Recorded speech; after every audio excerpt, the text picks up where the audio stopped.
Hello mga guys. Biyernes nga pala ngayon. Walang pasok. Ito, may customer pala tayo mga guys. Ang request palang gupit nito ay buzz cut. Ayan guys, tinitira ko na ng 0.5 yung taas guys dito sa may taas ng kilay. Paikutan lang natin siya ng 0.5 no. Ayan guys, ayan na natin siya ng 0.5 paikot.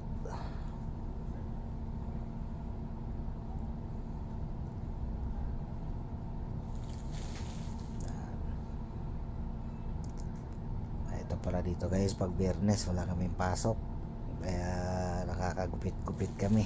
Nakakagupit-gupit pala ako.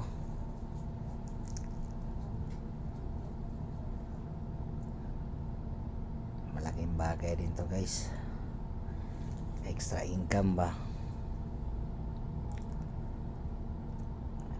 Paikutan lang natin siya ng 0.5, tapos mamaya susundan naman natin siya ng 0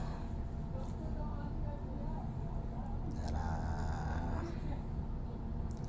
mabilis lang natin siya, madali ang buzz cut nya. Yan guys ha, pantay-pantay ko na yung taas. Sabay blanketahan na rin natin para mawala yung mga nakausli na pino ba. Ito ang ginagamit kong technique guys para makuha ko ng straight ng gupit ko.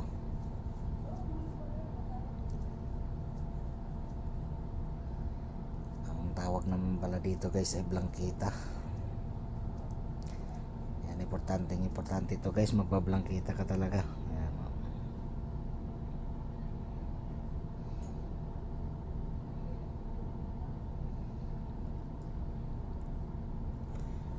Yung buzz cut na to guys, parang army cut na rin siya guys eh.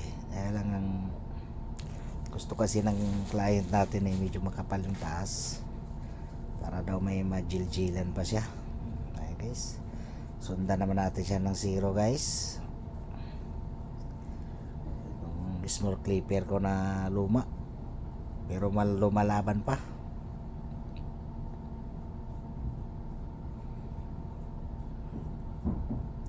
Buti hindi ko to iniwan sa Pilipinas, nadala-dala ko pa rin yung mga gamit ko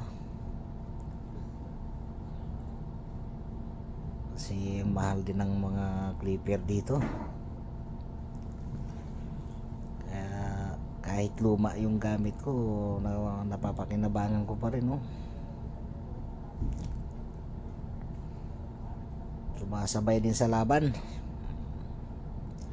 Grabing kapal ng buhok ng customer ko na to. Makakapal yung ng buhok niya, hibla. Pero no problem kay clipper yan. Ayan guys, paikutan na natin siya ng 0 yung baba kasi inuna ko kasi yung taas. Ganun lang ako bumanat ng buzz cut guys. Ayan.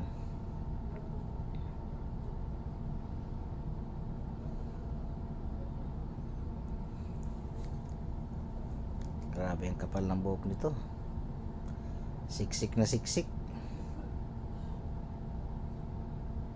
So ayan na siya guys, nadali na natin yung buzz cut nya. Na devil cut ko na rin. Thank you.